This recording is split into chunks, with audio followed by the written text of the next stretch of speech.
Monumental. Vivimos en un mundo en constante cambio que usted merece entender, porque es imposible interpretar la realidad que vivimos sin conocer cada uno de sus colores.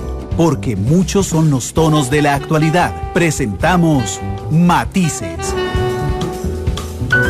Una producción de Noticias Monumental.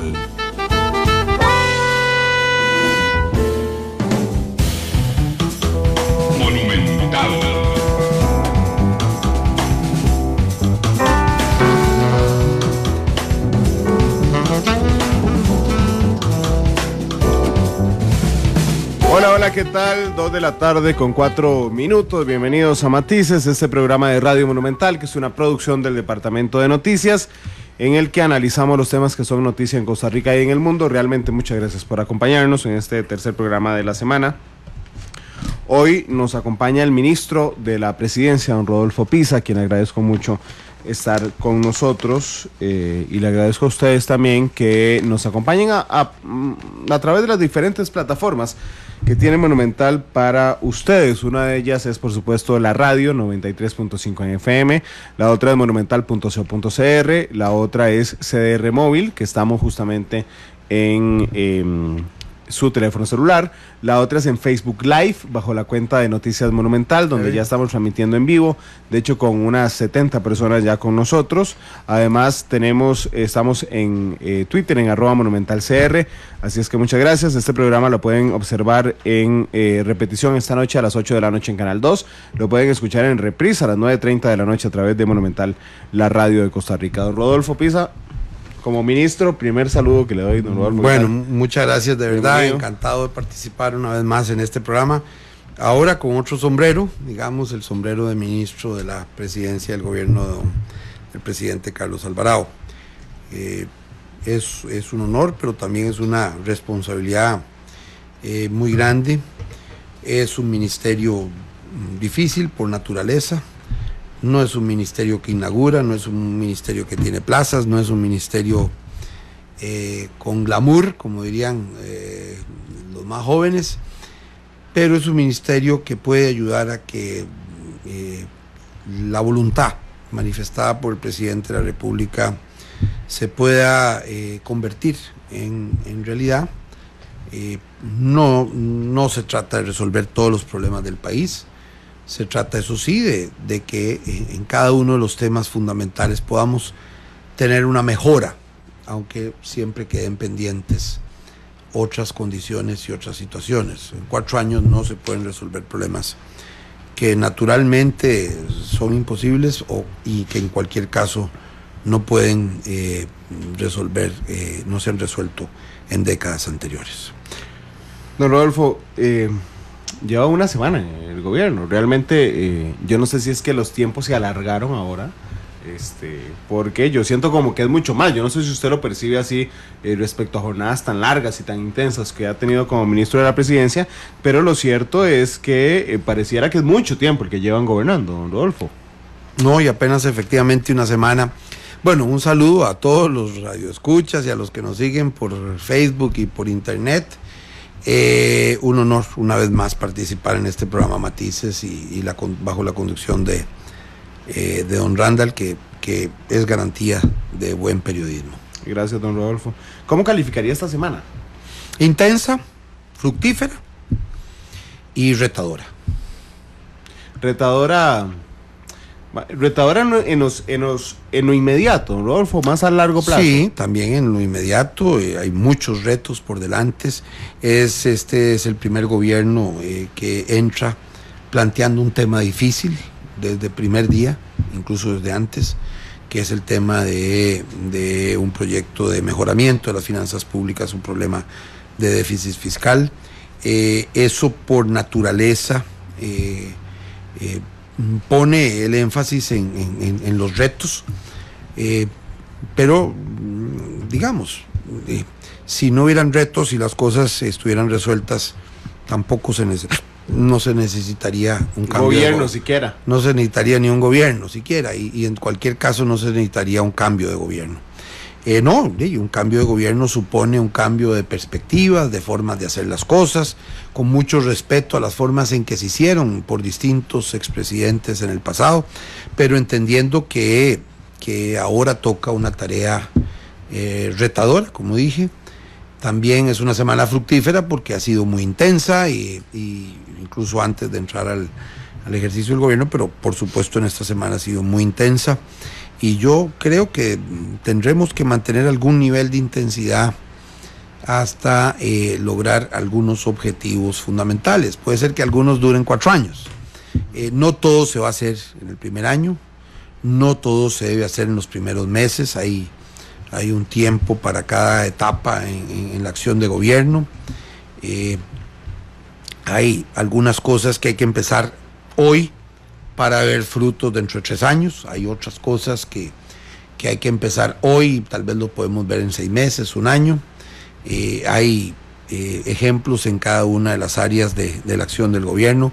Hay un interés especial de que este país vuelva a crecer económicamente, que crezca el empleo, y que por supuesto que crezca también la equidad. Y ese reto, crecimiento económico y equidad social, siempre es un reto sustantivo, que haya equilibrio en las finanzas públicas, que se vayan alcanzando poco a poco.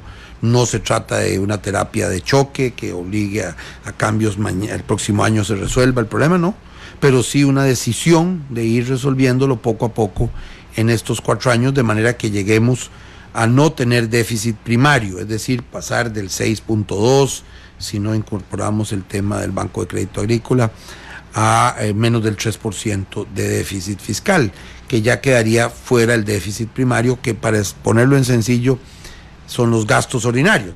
El otro déficit es para pago de la propia deuda, entonces tampoco es tan grave y de manejar, porque estamos, es decir, de alguna manera tomando intereses para pagar, es decir, tomando deuda para pagar deuda. Entonces al final en el balance general no genera los efectos que genera cuando uno se está comiendo el capital del futuro en este momento.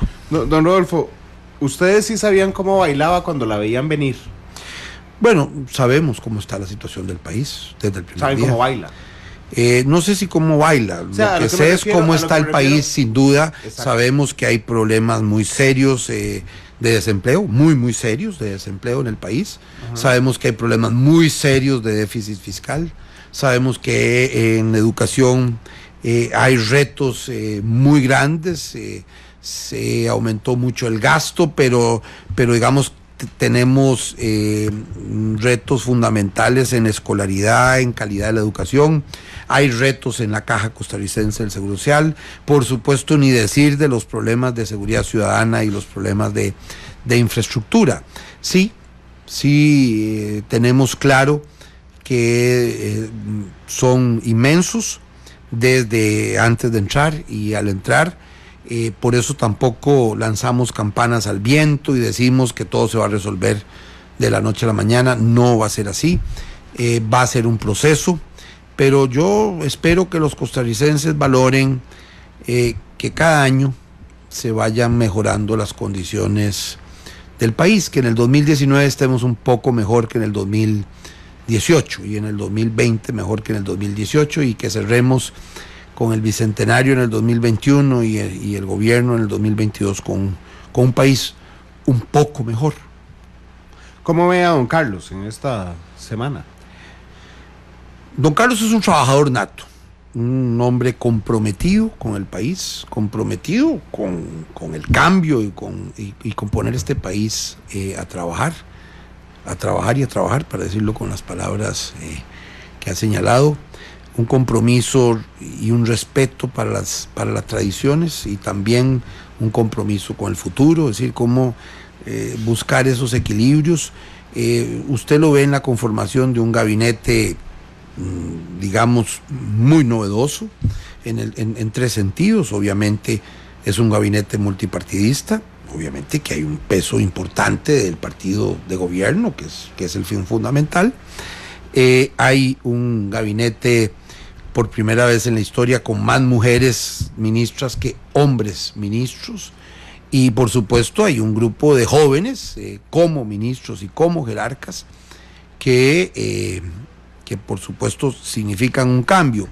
A la hora de los promedios puede ser que tal vez por mi edad empuje el promedio para arriba, pero la mayoría de los nuevos jerarcas son gente joven, con muchas ilusiones.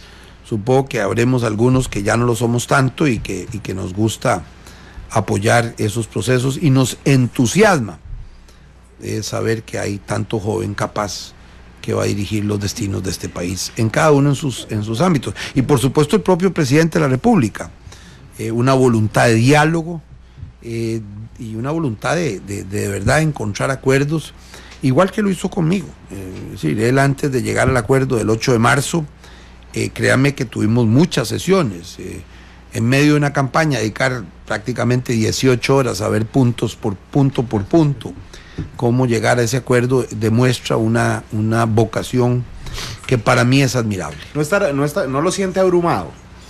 No. Sí, él es muy trabajador, y obviamente también la juventud ayuda a la intensidad, y eso es bueno, más bien. Pero no, yo siento que él está claro de cuáles son los objetivos y plenamente comprometido con esos objetivos. ¿Usted no está abrumado, Rodolfo? No. Tal vez eso ayuda a las campañas políticas. Las campañas políticas son campañas muy intensas, de insultos todos los días, de críticas, algunas positivas, pero la mayoría con alguna intención negativa. Tal vez porque las campañas obligan a 18 horas diarias de trabajo. Cuando uno trabaja 14, pues siente que tal vez bajó un poquito el ritmo, digamos. Claro que obviamente que siempre es un ritmo muy intenso. No, claro, pero no estoy abrumado. Es mucho más fuerte. La responsabilidad es muy fuerte. Y por supuesto, a mí, yo no disfruto los cargos públicos. Yo no tengo esa habilidad de sentirme orgulloso. Yo lo único que pienso es en el reto, en la tarea que yo lo digo. Bueno, por lo menos yo soy creyente, y entonces respeto por supuesto a los que no comparten. Creo que todos aportan mucho al país, pero yo lo siento como yo lo hago con temor en el sentido bíblico, es decir, que no es miedo, que es temor a Dios, por supuesto, pero también temor a un pueblo que espera mucho y que tal vez uno sabe que no podrá hacer todo lo que realmente le gustaría hacer y todo lo que el pueblo aspiraría que hiciéramos. Entonces yo así asumí, con más o menos con esas palabras asumí cuando el primer día de la primera junta directiva en la Caja Costarricense del Seguro Social, dije que tenía seis principios, y con lo que empecé es que lo asumía el cargo con un profundo temor, sabiendo lo que significa históricamente la institución. Bueno, ahora imagínense lo que es sentir el peso de un país, de una sociedad que espera mucho de un gobierno, y con toda razón, a sabiendas de que el gobierno no puede resolverlo todo, y que es una tarea que tenemos que hacer entre todos y con todos. El gobierno tiene que hacer su parte, pero también todos tenemos que arrimar el hombro. Don Rodolfo, hablemos sobre la expectativa fiscal. El otro día tuve aquí a Juan Carlos Mendoza, el ministro de Comunicación. Sí. Una entrevista muy interesante. Hoy me decían, pregúntele a don Rodolfo todo lo que no respondió don Juan Carlos. Pero bueno, ese será tema de aprendizaje de don Juan Carlos. Lo que le decía es que yo le pedí a don Juan Carlos, máteme la expectativa de una vez, no me deje creer en estas cosas. El primer presupuesto, el proyecto fiscal, que yo no pretendo, digamos, soy respetuoso de que doña Rocío Aguilar se lo irá a explicar a los diputados, pero en términos generales, me encantaría que me mataran o me alimentaran la expectativa, don Rodolfo, de si es un plan que va a evitar que el gasto crezca al ritmo que está creciendo o es un plan que recorta el gasto? No sé si ya oyó mi ejemplo de la subida de peso, la pérdida de peso, pero creo que es lo más fácil de explicar. Yo tengo sobrepeso, yo puedo decir hoy, bueno, voy a tener un plan para engordar a poquitos o un plan para bajar de peso. ¿Qué es lo que nos va a presentar el Poder Ejecutivo, don Carlos? En relación con la economía será un plan de rebajar de peso. En relación con el gasto será un plan de cambiar la dieta, por lo menos para no crecer en la forma en que ha crecido. ¿Engordar poquito? No es engordar poquito, porque al final, digamos, el plan es que el gasto público no crezca más que lo que crece la economía.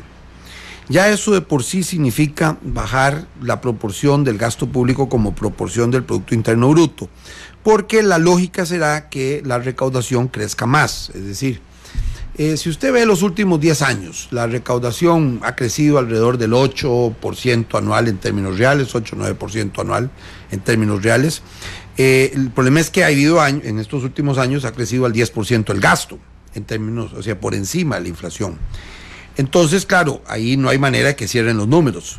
Pero si usted crece la recaudación 8-9%, incluso sin reforma fiscal, y usted logra que el gasto crezca 4-5%, ya usted de por sí está adelgazando, necesariamente está adelgazando.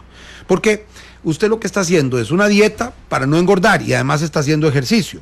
Entonces al final va a bajar de peso, pero no solo con la dieta, sino que va a tener que hacer un complemento, porque si usted si usted baja las calorías que necesita para sobrevivir, usted puede hacer una bajadita un año, 2 años, o es más, unos meses y después vuelve a subir. No, se trata de tener mucho más consistencia, de ahí la importancia, por ejemplo, de la regla fiscal constitucional, que es como garantía de que independientemente quién esté al frente del gobierno y un gobierno que se atreva a defender una regla fiscal constitucional que pone límites, que le pone límites a un gobierno, es un gobierno muy valiente, pero es más o menos lo que en la Odisea le recomiendan a Ulises: amárrese al mástil, tápele la cera con cera a los oídos de los marineros para que no oigan los cánticos de sirena, para que puedan pasar entre los dos monstruos que son Exila y Caribdis. Bueno, igual, es decir, el gobierno al final lo que decide es voy a amarrarme al mástil para garantizar que el barco llegue a puerto y que pueda enfrentar las marejadas, que pueda enfrentar las tormentas que naturalmente se dan en la vida política y en la vida social y económica. Vamos a ver, hay muchos cantos de sirena, Rodolfo, que podrían seducir e hipnotizar al Poder Ejecutivo. Yo creo a esta altura, se lo reconozco, que el Poder Ejecutivo entrante está claro en que solo se puede mediante 2 formas arreglar el tema fiscal. Uno, indudable, es por los ingresos, ¿verdad?, que es por impuestos, y el otro, y recaudación, por supuesto, y el otro tiene que ver con recorte de gasto. Yo creo que la mayoría lo tenemos claro. Pero yo también digo, un día esto leía una nota de la colega Rebeca Madrigal en La Nación, ¿verdad?, porque yo siempre en estos micrófonos he defendido, mucho ojo, hay que sacrificarnos todos, tenemos que poner, pero resulta que viene que hay, no me acuerdo cuántas convenciones, creo que eran 11 convenciones colectivas intocables que nos gastan 120 mil millones, y yo digo, qué ganas de no pagar si es para mantener eso que no podemos tocar, don Rodolfo. Y yo creo que usted es un hombre sensible que entiende esa dicotomía en la gente, no en el Poder Ejecutivo. Bueno, es que ya sería un avance no renegociar convenciones colectivas al alza, como está propuesto, digamos, en el acuerdo específicamente. Ya de por sí eso sería. Es decir, ya no hay más nuevos pluses, ya no hay más nuevas que no podamos pagar. Es decir, ya por eso, ya para parar eso, aunque se respeten los derechos adquiridos, como se están respetando y como se van a respetar, es decir, que los empleados públicos tengan la tranquilidad que se respetarán sus derechos. Lo que se va a decidir, lo que se tiene la decisión es de no, por lo pronto, de no aumentar, de no echar más leña a la hoguera y dejar un poco que la hoguera se sostenga por sí misma y poco a poco vaya bajando naturalmente el impacto como tal. No, hay unas medidas, si usted ve las propuestas ya de por sí del acuerdo del 8 de marzo con el presidente Alvarado, Ya de por sí hay muchas propuestas muy, muy claras, así de no subirá el empleo, no se crearán nuevas plazas más del 1%, no habrán renegociaciones al alza, no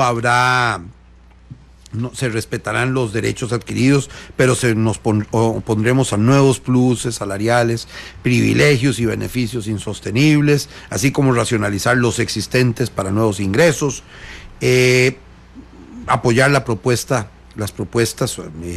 de poner límite a los salarios superiores, mecanismos de evaluación del desempeño. En el proyecto hay unas medidas, por ejemplo, con sobreanualidades que también están como previstas en los acuerdos, y que eso se va a desarrollar más en concreto por la ministra. Pero yo sí quiero decir una cosa, es que es la ministra, y como lo he dicho yo desde las primeras reuniones, es voluntad antes de ser llamada de la ministra de Hacienda de ir a presentar ese proyecto más bien está agradecida de que la inviten a hablar al plenario para hablar de lo que ella quiere hablar, que es el compromiso del gobierno de mejorar las finanzas públicas. ¿Por qué se vende al público, no por supuesto de parte de Casa Presidencial, sino de los partidos de oposición, que será llamada a interpelación, porque así se llama, pero como si fuera obligada a ir a revelar un secreto, el secreto guardado en el arca perdida de Zapote? Bueno, porque también es verdad que los diputados quieren garantizar que de verdad eso ocurra, que no sea solo una manifestación unilateral, sino que, bueno, entonces miel sobre hojuelas. Ahí se empatan los dos objetivos, el objetivo del gobierno de dar a conocer a la Asamblea cuáles son nuestras propuestas de contención del gasto, del crecimiento del gasto, que repito, no es necesariamente cortar, sino que no crezca en la forma en que ha crecido en el pasado, y por supuesto la voluntad de los diputados, que me parece encomiable, de decir, nosotros también queremos contener el crecimiento del gasto.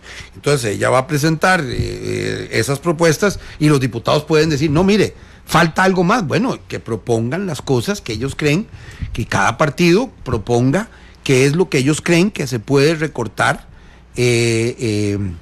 sin desmedro de los servicios esenciales de este país y de la infraestructura y del desarrollo. Y entonces ahí es una tarea. A mí me parece maravilloso que dos poderes del Estado que tienen que trabajen con la misma meta.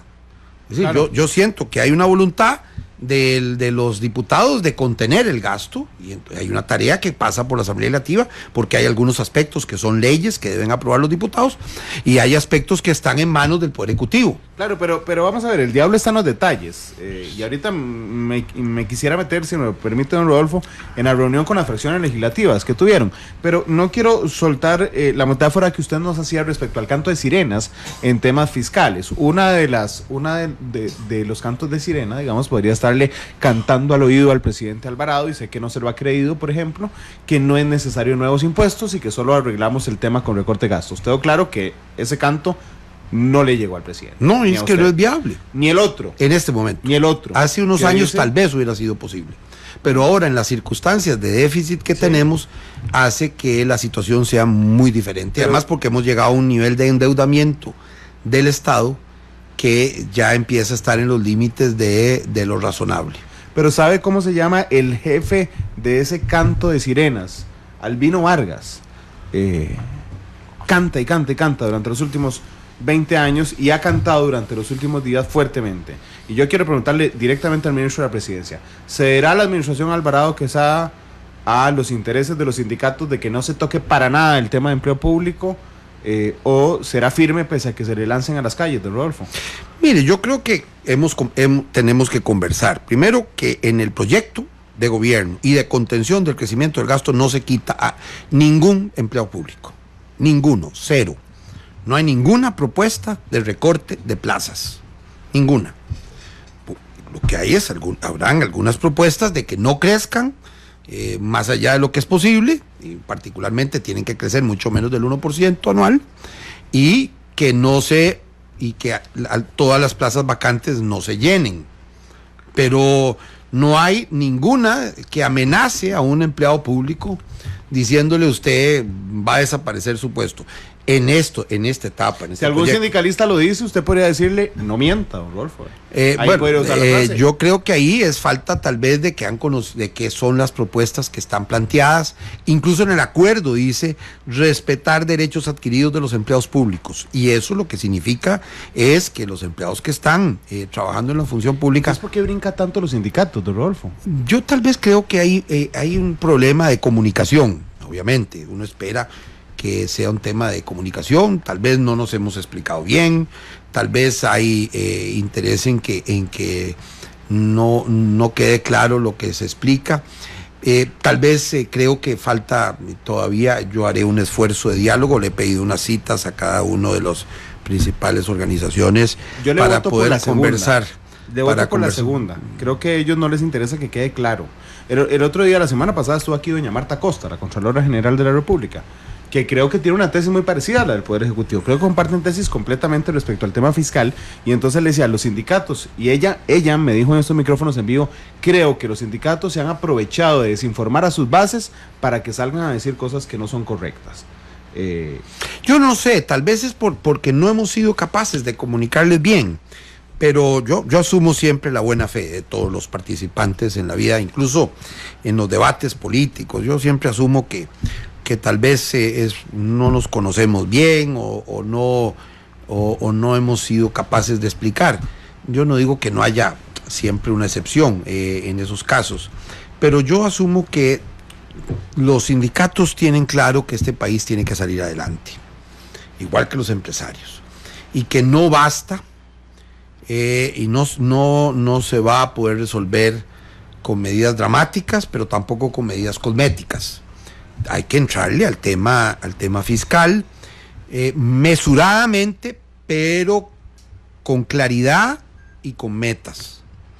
No es que vamos a resolver el problema en un año, pero lo que sí tiene que ser claro es que cada año se pueda medir si realmente vamos en la dirección de bajar el déficit fiscal como se ha comprometido por parte del gobierno de la República. ¿Cómo les fue, por ejemplo, en la reunión con Liberación Nacional, don Rodolfo? Muy bien, yo siento que en las distintas fracciones han manifestado preocupaciones, dudas, pero una voluntad de entender que van a cumplir la función de ayudar a que este país salga adelante. Yo asumo que en ese sentido yo agradezco a las distintas fracciones.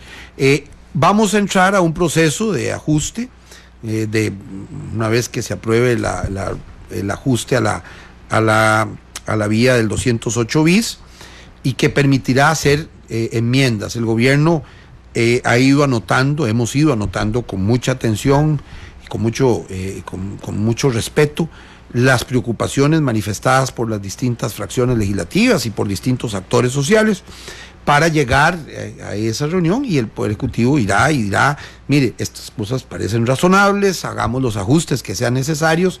Si al final lo que se busca es que obviamente mejoremos el proyecto. El proyecto viene de la anterior legislatura, es obvio que ahora hay nuevos diputados, hay un nuevo gobierno de la República, y entonces tendremos el tiempo de ir explicando cuáles reformas son razonables, y todas serán bienvenidas. Si son positivas y en el balance son positivas para las finanzas públicas, bienvenidas. Don Rodolfo, pero ayúdeme a esquematizar algo, a ser muy taxativo, digamos, en esto. Sí. Hay un proyecto, el proyecto que crea, digamos, el Poder Ejecutivo. Entonces, la primera reunión es con Liberación Nacional. Llega don Rodolfo Pisa, el presidente Alvarado, y dicen, señores, aquí está, este es el proyecto, a ver, ¿qué observaciones tiene usted? Y Liberación Nacional le agrega algo a ese proyecto. En resumen, ¿qué pidió Liberación Nacional agregar a ese proyecto? No, más que agregar, ha pedido que algunos aspectos se revisen, se mejoren. Todavía no. El tema de gasto. En el tema de gasto, lo que ha pedido es que el gobierno plantee las propuestas de gasto, y el gobierno, es más, lo primero que dijimos es, queremos ir a proponerle a la Asamblea Legislativa la parte del gasto, porque además el acuerdo, perdonen que me refiera a eso porque el presidente lo reitera, dice, el acuerdo tiene mucho más medidas de contención que las frases dedica más a ese tema de cómo lograr el equilibrio del lado del Poder Ejecutivo que del lado del Legislativo, pero es una tarea doble. Aquí lo que necesitamos es hacer tres cosas. Uno, necesitamos una reforma, necesitamos que pase el proyecto de ley con los ajustes razonables que hagan los diputados, siempre y cuando no le echen tanta agua a la sopa que deje de saber a sopa. Tiene que entenderse que el objetivo es equilibrar las finanzas públicas y entonces tiene que tener suficiente capacidad para poder recaudar fondos. Obviamente en materia impositiva siempre, como se dice, y eso no lo hago en demérito de los profesionales, es obvio que la gente prefiere ir al dentista que pagar impuestos. No es fácil ir, solo que nosotros vamos al dentista porque sabemos que necesitamos arreglar un problema de dientes. Perdone que hable de eso porque en los últimos días he tenido algunos dolores de muela. Entonces tengo que ir y he ido atrasándolo también por un temor. ¿En serio, don Rodolfo? Yo ahora le hice una broma con el no mienta. Usted se vuelve y no se ríe, pero me saca lo del dolor de muela en media respuesta. Y lo peor es que yo sé que usted es un hombre que tiene un fino sentido del humor. Bueno, es que lo sé, porque así lo entendemos mejor. Bueno, obviamente que al final tiene que haber unos impuestos. Se trata de que afecten lo menos posible a la población, sobre todo a la más pobre. Don Rodolfo, yo lo que quiero esta tarde en esta parte es decirle a la gente, vea, el gobierno plantea esta propuesta. Llega Liberación Nacional en la primera reunión y le dice, vean señores, yo lo único que quiero es que llegue doña Rocío y nos cuente qué es el tema de cuáles son las propuestas de gasto, y además quiero que revisen, mi Liberación Nacional, quiero que revisen ciertas cosas en el impuesto. Eso es más o menos lo que presenta Liberación. Igual los demás partidos. Okay, porque eso, lo quería, iba partido por partido. No, todos los partidos van en la misma dirección. ¿Restauración? También. ¿Y le agrega el tema a la canasta básica o ya lo había presentado? No, ya se habían presentado varias fracciones y es muy común. El único que les dice no es el PIN. Una parte sí, pero también esperamos que puedan conocer mejor el proyecto y valorar cuáles son las propuestas. ¿Por qué siente usted que le dice que no? ¿Por desconocimiento o por posición ideológica? Bueno, yo creo que ahí hay un tema de tal vez de falta de explicación y de conocimiento del proyecto.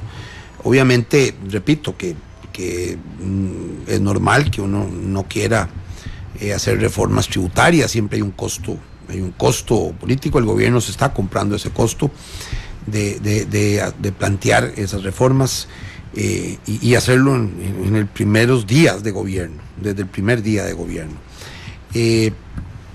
A sabiendas de lo que eso tiene como costo político, pero en el entendido de que hay un bien superior que es el país, que independientemente de la popularidad o no de un gobierno está el bienestar de los costarricenses, y yo creo que en la vida política eso es esencial reivindicarlo.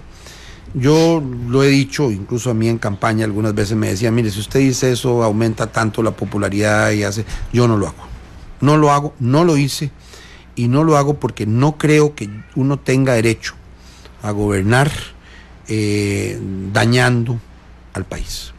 Y uno, si le toca hacer oposición también, uno tiene que trabajar para que el país salga adelante. Claro que hay formas de plantear las cosas diferentes. Bueno, yo no creo en este proyecto, creo en este otro proyecto. Bueno, siempre estaremos abiertos a ver cuál es la alternativa.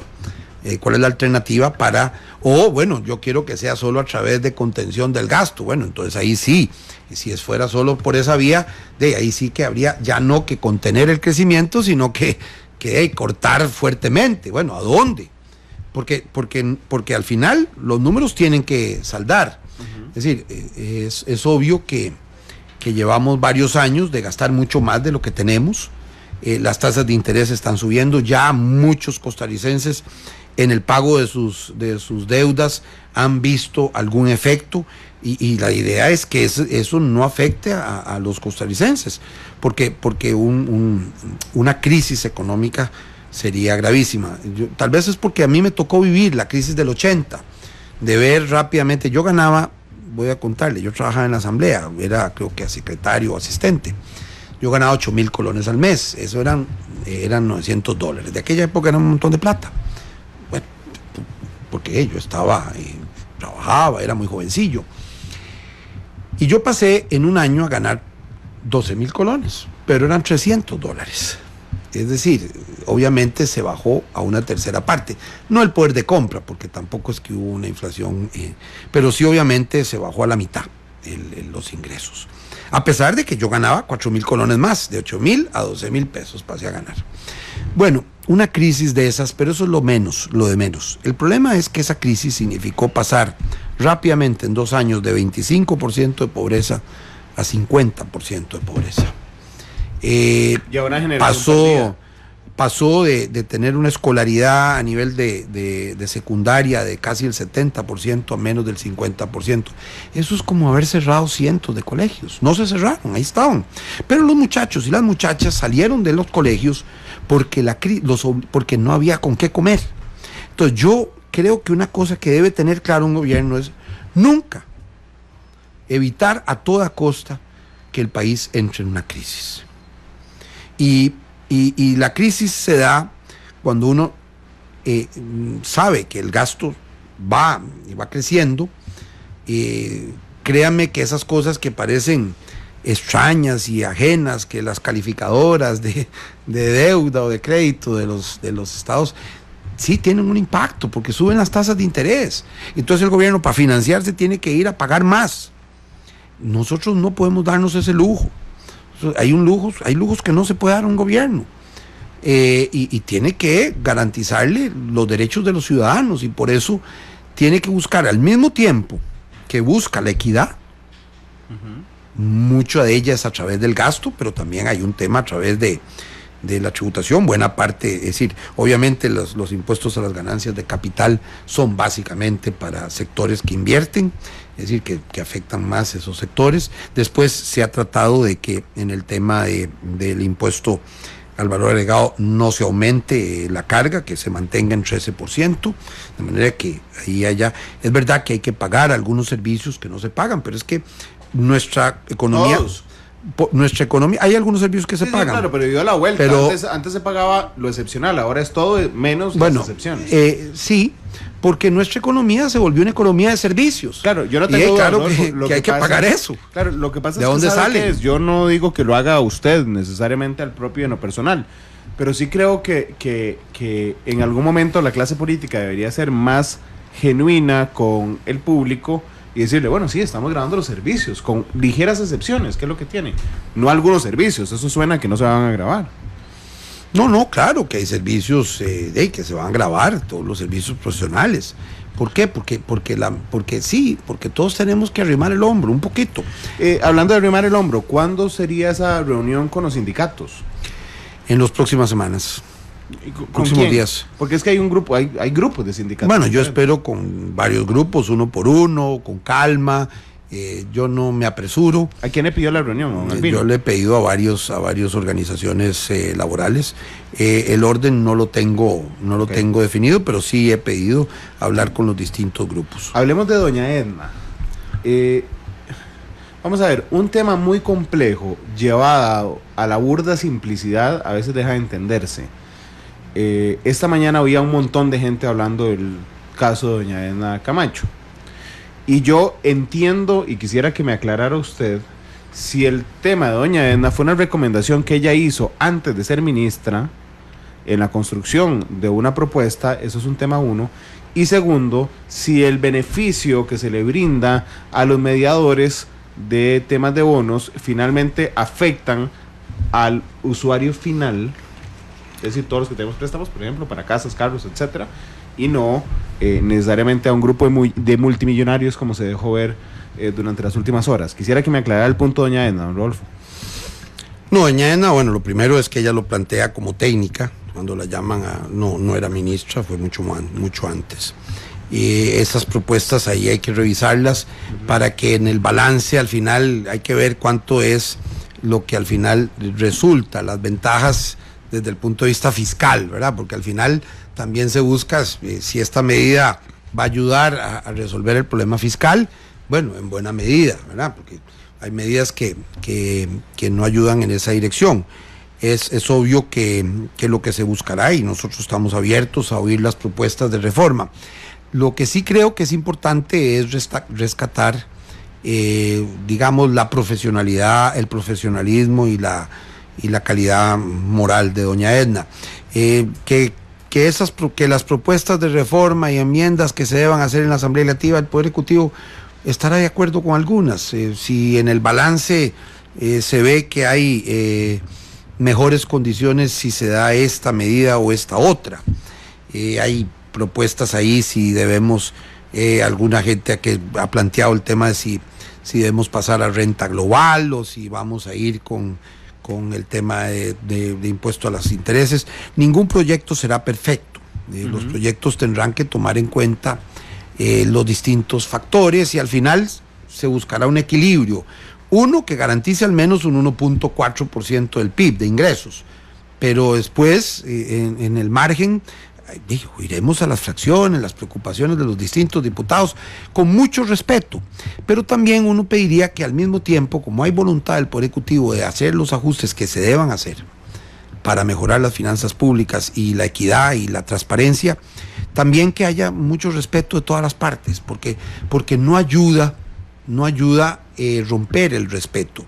Más bien, yo creo que el gobierno debe manifestar todo su respeto a las propuestas de las distintas fracciones. Yo asumo que todas se hacen con la mejor intención para mejorar las condiciones de las finanzas públicas y me parece que así debe verse también desde el punto de vista del interés del gobierno. Pero ¿qué le parece el ataque directo de Villalta, por ejemplo, a doña Edna, diciendo de una vez, pues, la llevaría al Ministerio Público, la llevaría a la Procuraduría de la Ética y tráfico de influencias? Mire, uno en la Asamblea Legislativa, pues sí, cada diputado tiene derecho a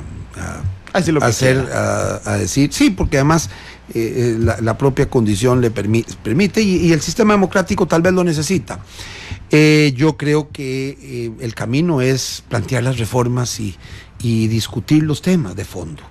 Y yo prefiero no, si usted ve, yo en la campaña política nunca entré a una cosa que se llama el argumento ad hominem, es decir, contra personas. Yo nunca puse a ningún compañero candidato, me parece que ellos defienden sus puntos de vista, me defendí y fuertemente. Excepto el enjuague, yo no recuerdo ningún ataque directo. No, y el enjuague es, mire, si usted, porque me está atacando, porque me está diciendo que yo quité las pensiones de parálisis cerebral profunda, cuando era exactamente lo contrario. Después, claro, aparece en la propia página del candidato que hace esa afirmación, tal vez por error, alguien lo indujo a error, porque se habían quitado en marzo del 98, y yo entré en mayo del 98, más bien yo las aprobé que se volvieran a reanudar en el 99, porque en la propia página pone en marzo del 98, y seguro dijeron, que ya era el presidente ejecutivo, era don Rodolfo Pizza. No, resulta que yo entré un mes y medio después que se habían, digamos, suspendidos. Tal vez, yo no sé si fue que cayó en el error por una lectura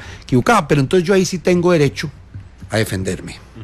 Y yo en eso soy vehemente, en la defensa, pero nunca me ve a mí acusándolo de que haya hecho un acto indebido, etcétera, porque a mí me parece que la tarea, salvo que uno de verdad encuentre un hecho delictivo, pero me parece que para eso están los tribunales. Claro, lo que pasa es que en el detalle de Villalta también me llama la atención, por eso mi primera pregunta sobre doña Edna es cuándo hizo la recomendación, don Rodolfo, porque hasta donde yo sé, doña Edna es ministra a partir del 8 de mayo, es decir, hace una semana, y antes no era funcionaria pública. No, y antes tampoco había sido nombrada, claro, ni siquiera en el nombramiento. El detalle es que el tráfico de influencias, que es un artículo del 52 de la Ley de Enriquecimiento y contra la Corrupción y el Enriquecimiento Ilícito, dice, será sancionado con pena de prisión de 2 a 5 años, quien directamente o por interpósita persona influya en un servidor público prevaliéndose de su cargo, pero digamos, es un delito propio de servidores públicos. Y doña Edna no, así es, pero además hay que tomar en cuenta lo siguiente, yo quiero en esto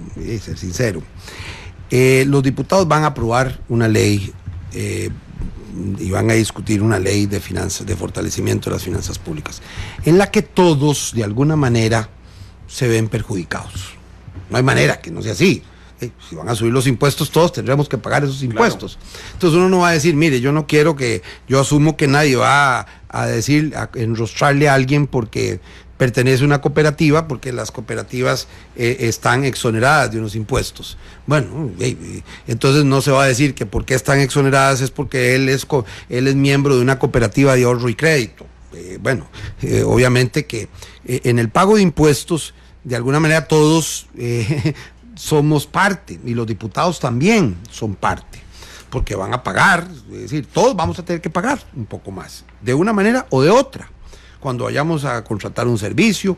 Entonces uno no puede pretender que si alguien dice que se exonere, por ejemplo, el pago del impuesto de los profesionales de educación, es porque él tiene unos hijos que estudian en un colegio privado y le va a subir.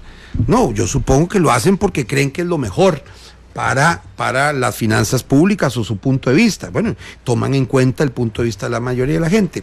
Entonces, en materia de impuestos, todos de alguna manera vamos a tener que pagar, todos. Y yo asumo que las propuestas de reforma, en las que nosotros como Poder Ejecutivo lo que vamos a hacer es valorar cuáles son las que son más razonables y que logran los objetivos, todos van a entender que son propuestas para mejorar el proyecto, porque no es, porque de alguna manera, ¿por qué las mutuales pagan menos que las cooperativas? Porque antes pagaban menos, entonces sigue pagando menos. Eso no quiere decir que si alguien tiene una deuda con una mutual va a sentir que se está. Yo no creo que ningún diputado sienta eso. Pero en cualquier caso, eso es la primera condición que hay que entender claramente. Yo lo que quiero es que los temas técnicos se analicen técnicamente. ¿Qué es lo mejor para?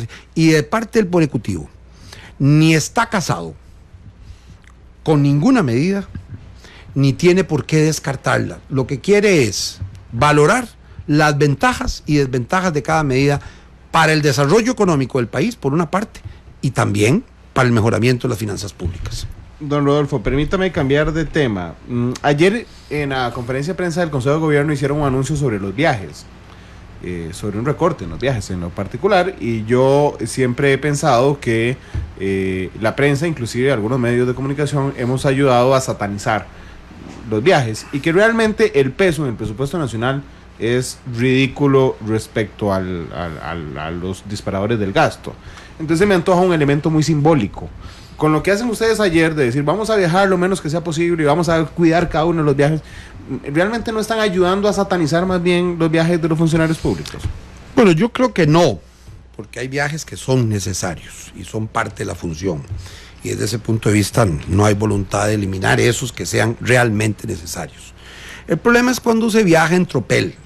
Entonces, si vamos a una conferencia, pues que viaje el viceministro, el ministro en representación, porque es importante que el país... Claro, no que se vayan 7 ministros. No es que se vayan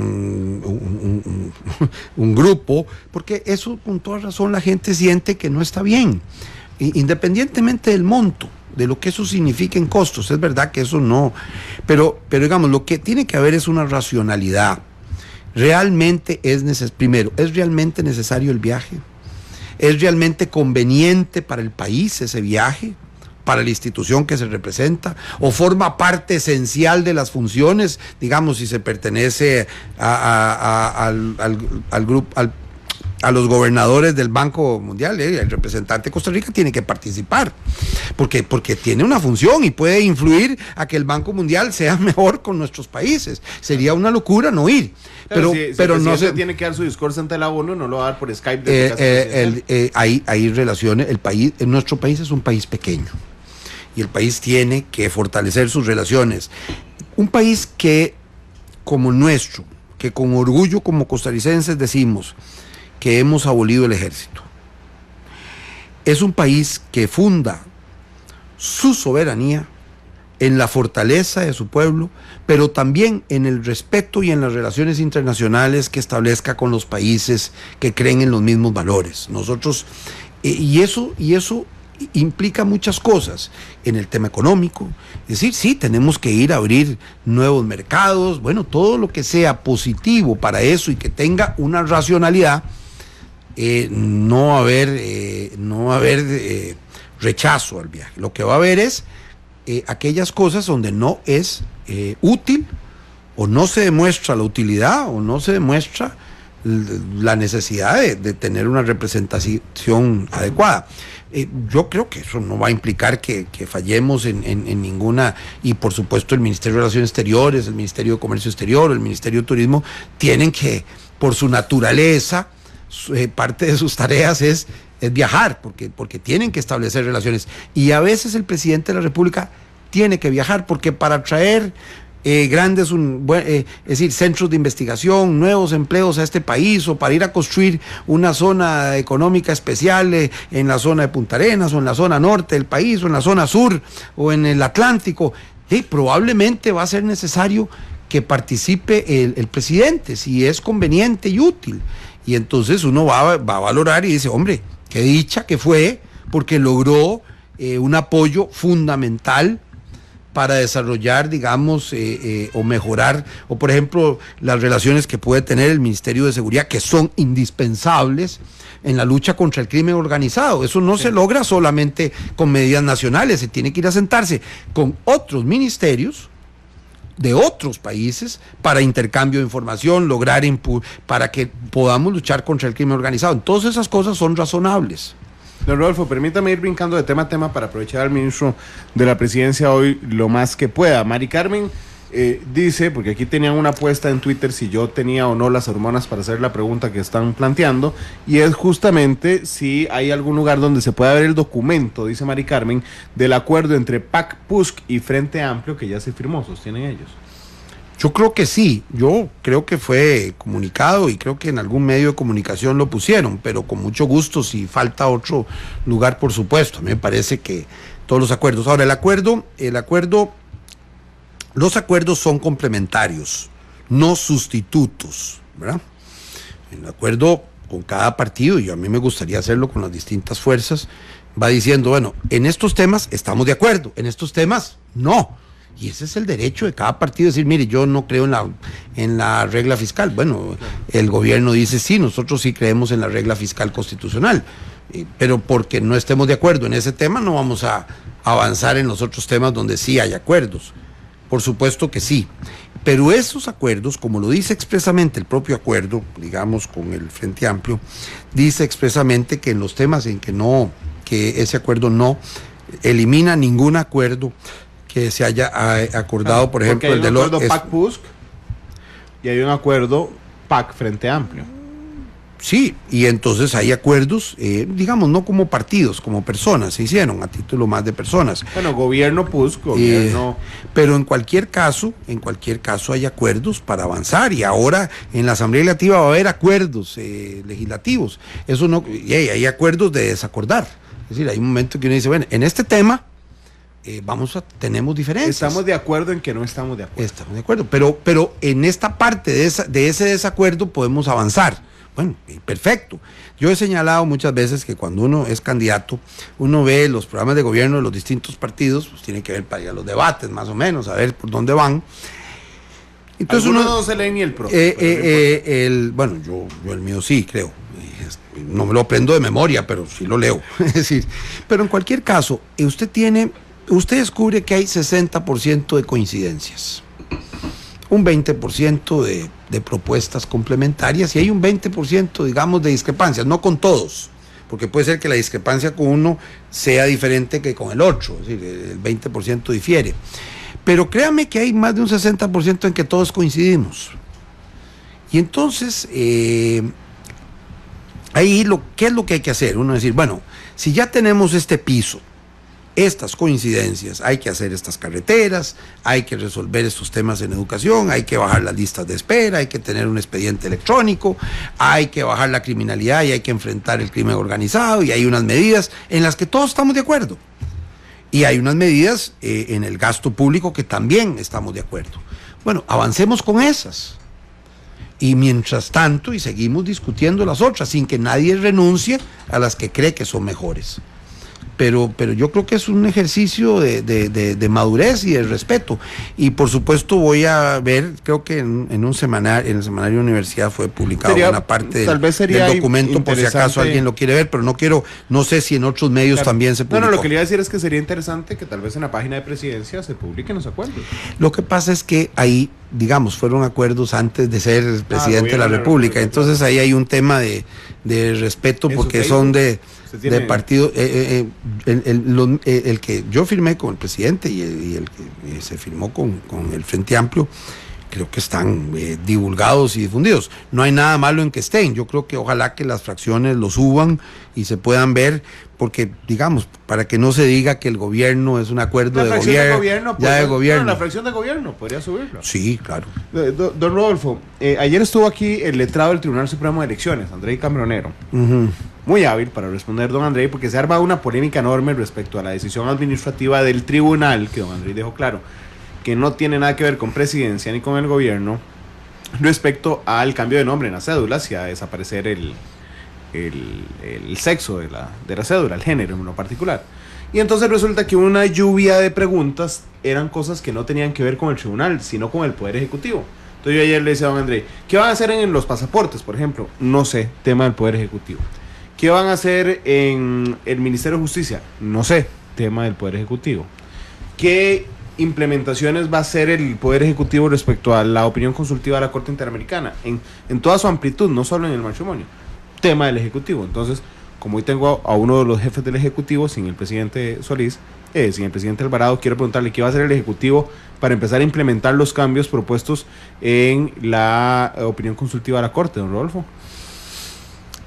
Bueno, ahí hay varios temas. Hay una parte que corresponde al Tribunal Supremo de Elecciones. Que está listo. Que ellos tienen todas las opciones de hacerlo y nosotros tenemos que respetar esas decisiones. Aunque unos y otros puedan estar de acuerdo o no, al final es parte del sistema democrático respetar que las resoluciones deban ser respetadas.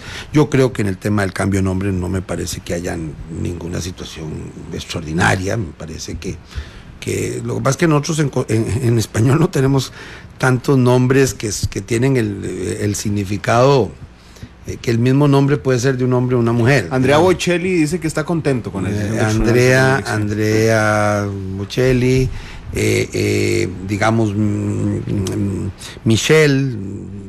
El acento es el que determina, digamos, si es hombre o es mujer. Sí, pero digamos que realmente, digamos, la gente debe llamarse como quiere. Esa es la primera cosa. Es decir, es un tema, eso no tiene nada que ver. A mí me parece que uno debe respetar cómo quiere llamarse la gente. Eso, que el tribunal interprete que debe quitarse el sexo en la cédula, bueno, es una decisión del tribunal. Uno puede decir si es buena o es mala, pero eso entra en el ámbito propio de la decisión de un tribunal que el gobierno tiene que respetar. Claro, bueno, no puede. Por ejemplo, en los pasaportes, el pasaporte está fundado en el mismo nombre de la cédula. Si el tribunal establece una regla, el pasaporte tendrá que establecer la misma regla. Igual que el sexo. Igual, hay que ver también en el orden internacional si eso es exigido o no es exigido, okay. Porque el pasaporte es un documento para el exterior, claro. Entonces ahí hay unas reglas sobre pasaportes que son distintas que las reglas de identificación nacional, ¿verdad? Pero entonces, digamos, el tema del nombre en el pasaporte va a tener que responder a la cédula. Si alguien se cambió el nombre, va a tener que tener... el pasaporte, usted al pedirlo tiene que poner el nombre que diga la cédula. Listo, me acaba de responder claramente qué va a pasar con los pasaportes. Va a tener que responder el número de... Ahora, el otro tema es que hay exigencias. El pasaporte es un documento de viaje internacional, sí. Que no tiene especial valor para Costa Rica. Tiene al punto de que usted a Costa Rica puede entrar con la cédula.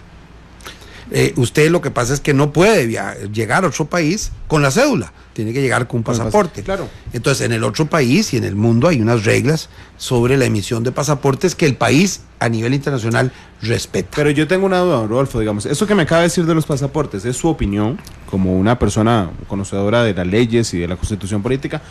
¿Es su opinión de don Rodolfo Pisa o es una posición del Poder Ejecutivo de decir, bueno, el pasaporte va a tener que ajustarse a las cédulas? Bueno, es una opinión.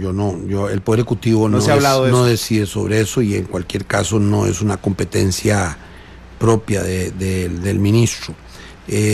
Yo creo que la competencia de definir el nombre es del Tribunal Supremo de Elecciones. Uno puede estar a favor o puede estar en contra, pero claro, es una competencia del Tribunal Supremo de Elecciones. Pero el pasaporte lo emite el Ministerio de Seguridad y Gobernación. Y el pasaporte está fundado necesariamente en el nombre de la cédula. En el nombre. Vamos a ver los otros aspectos, ya sí tomará decisión el gobierno. El gobierno de la República, con excepción del tema del matrimonio, va a generar alguna política en sus instituciones con el fin de ir cumpliendo la opinión consultiva de la Corte. Mire, ahí, si usted ve el acuerdo, hay una diferencia ahí sobre si debe ser matrimonio, si debe ser unión civil. Yo creo que debe ser una unión civil, lo digo a título personal, porque obviamente eso fue lo que fue firmado. No quiero entrar ya no hablo como ministro de la presidencia. Hay la decisión también de respetar las instancias competentes. Nosotros como el Poder Ejecutivo no debe sustituir a la Asamblea Legislativa, ni debe sustituir al Poder Judicial. Hay la tarea que corresponde al Poder Ejecutivo. A mí me parece que al mismo tiempo sí hay una voluntad de avanzar en la no discriminación, porque además hay unas normas que hablan de eso, que eso no tiene nada que ver con el nombre que se asigna a la relación entre personas del mismo sexo. Me parece que ahí hay unas condiciones de garantizar la tolerancia, la no discriminación. A mí me parece que todo lo que se avance en no discriminación y en tolerancia son bienvenidos. Las discusiones que hubo sobre otros temas no son exactamente sobre el respeto a la tolerancia y a la no discriminación. Don Rodolfo, ¿qué le parece al gobierno de la República unas declaraciones del ministro de Agricultura, don Renato Alvarado, respecto a la protección de los productos costarricenses? En dos platos dijo que iba a ser proteccionista. Pero también hay que ponerlo en el contexto claramente. En el marco de los tratados internacionales se protegerá al productor nacional, pero en el marco de esos tratados, sin violentar los tratados internacionales. El país respetará los tratados internacionales, pero en ese marco hay mucho margen en todos los países para apoyar, digamos, caminos de penetración, para poner un ejemplo, caminos para sacar los productos agrícolas. Es una forma de ayudar sensible que no solo no violenta los tratados, sino que apoya tal vez más sensiblemente a los productores nacionales. Apoyo en extensión agrícola del Ministerio de Agricultura, apoyo en criterios técnicos, apoyo del servicio fitosanitario, del servicio zoosanitario, digamos, de la parte en cuanto a animales, apoyo a agricultores en educación, en capacitación, en mejoramiento de sus productos. Todo eso es formas de apoyar a la agricultura costarricense sin violentar ningún tratado de comercio o ningún tratado internacional. ¿Cuál es la posición del gobierno respecto al aguacate, por ejemplo, de México, que es un tema, a mí me sigue sorprendiendo lo mediático que es el tema del aguacate, don Rodolfo? Bueno, ahí hay un tema que siempre habrá esa discusión de cuáles son los criterios desde el punto de vista sanitarios que corresponden. Los tratados permiten medidas de protección sanitaria y ahí hay una discusión de cuánto es, pero eso es un tema que está discutiéndose y el país respetará lo que se resuelve en última instancia. Me encantaría hablar también sobre posiciones internacionales. Nicaragua, ¿qué opina el Poder Ejecutivo de lo que está pasando en Nicaragua, Rodolfo? Lo ve con preocupación, porque se trata de un país hermano, pero también entiende que no debe interferir en los asuntos que corresponden a otro país. El Poder Ejecutivo costarricense tuvo noticia en algún momento, oficial o extraoficial, de la posible solicitud de asilo de don Daniel Ortega, Rosario Murillo o sus hijos o sus nietos en Costa Rica, don Rodolfo. Que yo sepa, no, pero no es una competencia del Ministerio de la Presidencia, es una competencia, en cualquier caso, será del Ministerio de Relaciones Exteriores. Y por supuesto. Voy a hacer que sea de su competencia la pregunta. En algún momento la Dirección de Inteligencia y Seguridad Nacional, adscrita al Ministerio de la Presidencia, alertó respecto a la posible solicitud de asilo de la pareja presidencial nicaragüense o de sus hijos o sus nietos. Que yo sepa, no, porque no tengo conocimiento de ese sentido y hay una voluntad de que la dirección trabaje más directamente con el Ministerio de Seguridad. En el caso de Nicaragua, entendiendo, digamos, el respeto sobre la decisión de cada pueblo y la soberanía interna, creo que Costa Rica no lo ha hecho, pero no puede dejar de señalar y cuestionar las violaciones a los derechos humanos que no tienen fronteras, don Rodolfo. el embajador costarricense en Nicaragua es quien hoy ocupa la Dirección de Inteligencia y Seguridad Nacional. Lo que yo no tengo claro es si ya asumió en presidencia o se mantiene en Nicaragua. Y si no está en Nicaragua, ¿qué vamos a hacer con la embajada en Nicaragua? Si usted lo sabe. Bueno, seguramente el presidente de la República, con la ministra de Relaciones Exteriores, propondrá el nombre al Consejo de Gobierno, como corresponde constitucionalmente, sobre el sustituto del embajador en Nicaragua. Sobre Venezuela, vamos a ver, el gobierno el gobierno tardó horas, para ajustarse al cambio de gobierno, y esa fue la explicación que yo entendí. Eso hizo que doña Epsi no pudiera estar presente como canciller en la firma del Grupo Lima. Pero esas horas, entre eso y la declaratoria oficial del gobierno de la República respecto a nuestra posición sobre las elecciones en Venezuela, fue el caldo de cultivo más fuerte, don Rodolfo. Yo no sé si usted se dio cuenta de que, claro, ahí estaba, era el gobierno del PAC, que es de izquierda, que es comunista, que don Carlos se debe hablar todos los días por teléfono con Nicolás Maduro. ¿Qué pasó ahí? Mire, lo que hizo el gobierno es lo que corresponde: estudiar el documento, porque no pudo participar precisamente por el cambio de gobierno, respaldar el contenido de la declaración del Grupo de Lima, se unió al llamado de suspender las elecciones generales previstas para el 20 de mayo y mantiene la decisión de impulsar la democracia en el marco del derecho internacional, en el caso de la América Latina, sobre todo con la Carta Democrática en el marco de la Organización de Estados Americanos, pero dentro del respeto y de las formas que establece el derecho internacional. Don Rodolfo, me quedó claro, por lo menos Costa Rica no va a reconocer los resultados de las elecciones en Venezuela del domingo. Eso está claro así. Eso requiere un análisis posterior. Lo que te queda claro es que el Costa Rica respalda la solicitud de que se suspendan esas elecciones generales del próximo 20 de mayo, y además respalda el contenido de la aclaratoria del Grupo de Lima. Israel, la Cancillería de la República, entiendo, hizo un comunicado mediante el cual critica, censura la violencia en la Franja de Gaza, que fue un baño de sangre durante las últimas horas. ¿Podría Costa Rica hacer algo más enérgico o se va a quedar en la diplomacia? Yo creo que eso es materia que corresponde al Ministerio de Relaciones Exteriores. Yo no debo ni quiero sustituir las funciones propias de otro ministerio. Déjeme regresar al país para hacerle un par de preguntas pendientes, y eso que no hemos hecho un solo corte comercial, porque la conversación está muy entretenida, don Rodolfo. Los sindicatos del Poder Judicial han insistido una y otra, le insistieron al presidente Solís una y otra vez sobre el veto a su reforma de pensiones.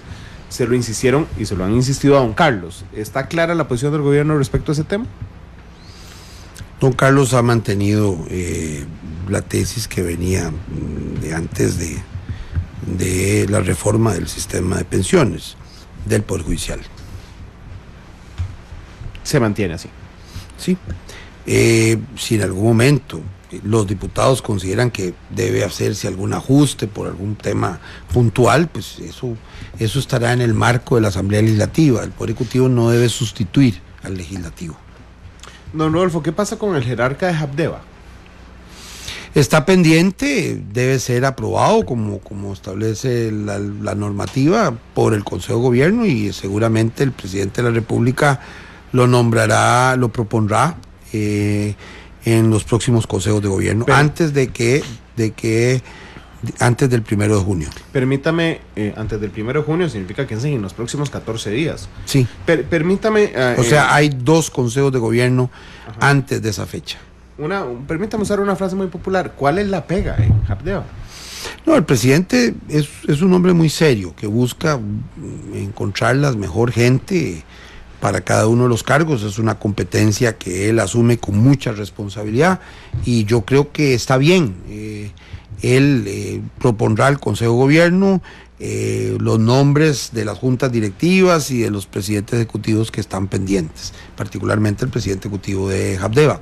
Pero eso es una competencia que debemos respetar y esperar razonablemente sin que ponga en peligro la viabilidad de la institución, pero la institución sigue operando plenamente, porque y en cualquier caso siempre entre el mes de mayo y el mes de junio se dan los procesos de cambio de junta directiva. En muchas instituciones la junta cambia a partir del 1 de junio y digamos la presidencia cambia el 8, pero hay algunas que hay diferencias en ese proceso. Entonces es obvio que entre el 8 de mayo y el 1 de junio deben ser nombradas para poder constituirlas plenamente todas las instituciones, y ese es el plazo que está establecido para garantizar ese proceso. Si en algún lugar, por alguna circunstancia particular, que de pronto renuncia una persona, pues habrá otra vez que esperar el proceso. Pero lo normal es que se desarrolle entre el 8 de mayo y el 1 de junio. Y no puede ser antes del 8 de mayo porque el gobierno no ha asumido. Y idealmente no debe pasarse el 1 de junio porque precisamente es cuando cambia completamente, la composición normalmente de la Junta Directiva. Son las 3:14. Permítame ahora sí hacer la única pausa comercial que vamos a hacer, don Rodolfo, porque además tendrá que escoger canción para cierre de programa. Así es que, don Víctor, hagamos una sola pausa comercial. Vamos a la pausa y regresamos. Analizamos los tonos de la actualidad. Exploramos sus contrastes, matices. Monumental.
Tarde con 20 minutos. Gracias por estar con nosotros en Matices. Don Rodolfo, dicen en Twitter, la Mola de Carga dice: me da la impresión que el primer mes de gobierno no es el mejor timing para hacer consultas de fondo. Nadie parece saber nada ni tener criterio suficiente para brindar respuestas.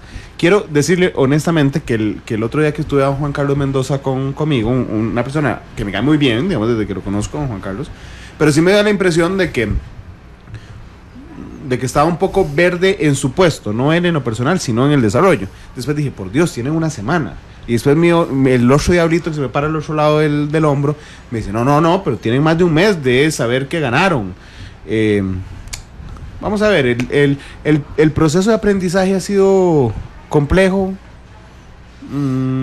Aún no está el sello Alvarado que se ha impuesto de manera contundente.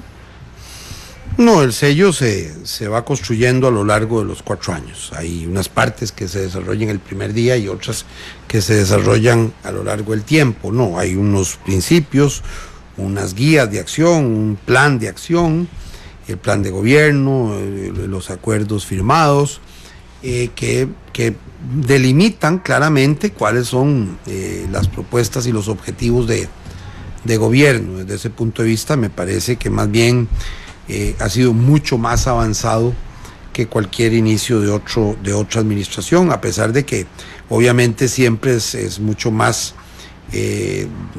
rápido el proceso cuando solo hay un mes entre la elección en la segunda ronda y el inicio del gobierno.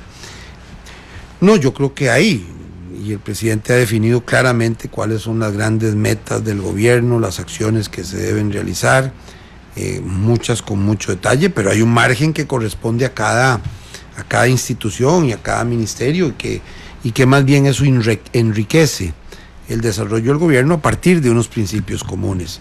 Y el presidente los ha señalado con mucha claridad. El último Consejo de Gobierno dedicamos un buen rato a repasar esos principios que planteó el presidente de la República, los planteó y que me parecen esenciales empezar un de los primeros de consejos de gobierno de recordar los principios.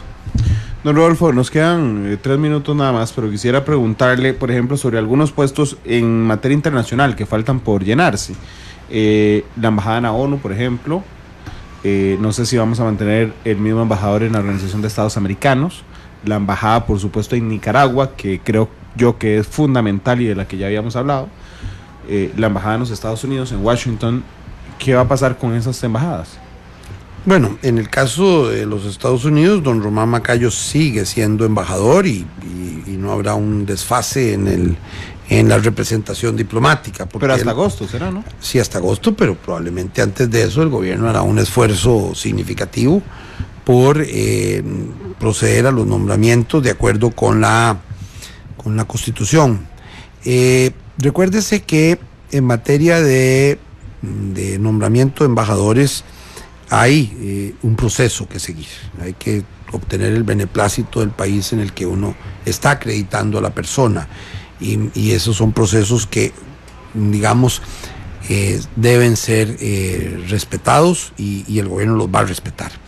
Hay un proceso constitucional que es el Consejo de Gobierno oye la propuesta del presidente de la República y de la ministra de Relaciones Exteriores sobre quiénes son esas personas que van a acceder a esos cargos. Es verdad que hay algunos organismos internacionales que no requieren el plácito, que no requieren el beneplácito. La ONU, por ejemplo. La ONU, por ejemplo. En esos casos sí puede ser antes que se haga el nombramiento. En los demás casos, cuando se requiere el beneplácito, el nombramiento solo puede hacerse cuando se obtenga el beneplácito del país al que se está acreditando la representación diplomática. Don Rodolfo, en un minuto, ¿qué es lo más urgente hoy para el Poder Ejecutivo? Vea, sonará extraño, pero es trabajar duro, porque hay muchos temas, es decir, hay la voluntad de trabajar mucho en educación, hay trabajar mucho en infraestructura, hay, por ejemplo, ya desde el primer Consejo de Gobierno, los llamados cuellos de botella, 28 concretos y de actuación, pero hay tareas que corresponden al ministro de Seguridad, que son decisivas. Por supuesto, a nivel legislativo, un tema central es la reforma de la ley de fortalecimiento de las finanzas públicas, que para enfrentar los graves problemas fiscales que tendría el país de no acometer esa reforma. También hay la voluntad del Poder Ejecutivo de entender la dinámica de la Asamblea Legislativa, respetarla. Yo, por ejemplo, no tuve reuniones con las fracciones ni participé específicamente antes del 1 de mayo, entendiendo que eso es una tarea interna que debe resolver la Asamblea Legislativa y que el Poder Ejecutivo no debe interferir porque son ámbitos propios, igual que el nombramiento de las comisiones es una tarea que corresponde al Poder Legislativo y el Poder Ejecutivo en cabeza del ministro de la Presidencia expresamente, como lo señalé, no debe interferir en el desarrollo del ámbito interno del gobierno. En los proyectos de ley, como hay una participación necesaria del Poder Ejecutivo, participaremos para lograr que los objetivos legislativos del gobierno se puedan alcanzar. Pero también respetamos el ámbito interno de la Asamblea, es decir, hay acuerdos entre fracciones legislativas de avanzar en proyectos de ley de interés de las fracciones y el Poder Ejecutivo ahí podrá dar su opinión, pero digamos que tiene claro cuáles son los proyectos de interés primordial del Poder Ejecutivo y cuáles son los proyectos en que haya una agenda de consenso entre las fracciones legislativas. Algunos de esos son también de interés primordial del Poder Ejecutivo, sí, pero otros son de interés especial de las fracciones legislativas. Y así debe ser en una democracia. Don Rodolfo, muchas gracias. Estoy seguro que hablaremos muchas veces. Iba a decir en los próximos 4 años, pero voy a matizar esa aseveración. Hablaremos muchas veces ocupando el sombrero de ministro de la Presidencia, porque no sé y no se lo puedo preguntar, porque entiendo su límite constitucional de temas meramente partidarios respecto a sus intenciones políticas. Así es que... Yo se lo aclaro de una vez, en este momento el único interés que tengo es que salga adelante bien el país y salga adelante bien este gobierno. Claro, pero eso es descartar ser candidato 2022. Mira, a mí me parece que el futuro es muy lejano y por tanto yo no creo que deba ocupar el tiempo ni intereses del ministro de la Presidencia sobre opciones futuras. Hoy la tarea es hacer lo mejor posible, incluso aunque sea en demérito de mi propia... de su propio interés. De mi propio interés. Y así lo haré, y así lo he hecho siempre, y así cuando participé en la Junta de Notables de un gobierno diferente, así lo haré, lo he hecho siempre y espero no salirme de esa regla. A mí me parece que lo otro, aunque parezca extraño, es secundario. Gracias, don Rodolfo, que me pidió una canción de Joan Manuel Serrat para irnos. ¿Cuál y por qué? A mí me parece que Para la Libertad, a mí me encanta desde jovencillo. Es un poema de Miguel Hernández convertido en canción y me parece que la forma en que lo escribe y la forma en que, no solo el contenido del poema, sino la forma en que lo desarrolla musicalmente Juan Manuel Serrat es maravilloso. Gracias, don Rodolfo. 3 de la tarde, 29 minutos. Los invito mañana a Matices. Hablaremos con AGECO sobre el trato en el servicio de transporte público a los adultos mayores, que acaba de generar la primera pérdida de concesión justamente por estos temas. Y el viernes seguramente estará con nosotros la presidenta de la Asamblea Legislativa, Carolina Hidalgo. A las 7 de la noche, la tercera emisión de Noticia Monumental. Hasta luego, feliz tarde.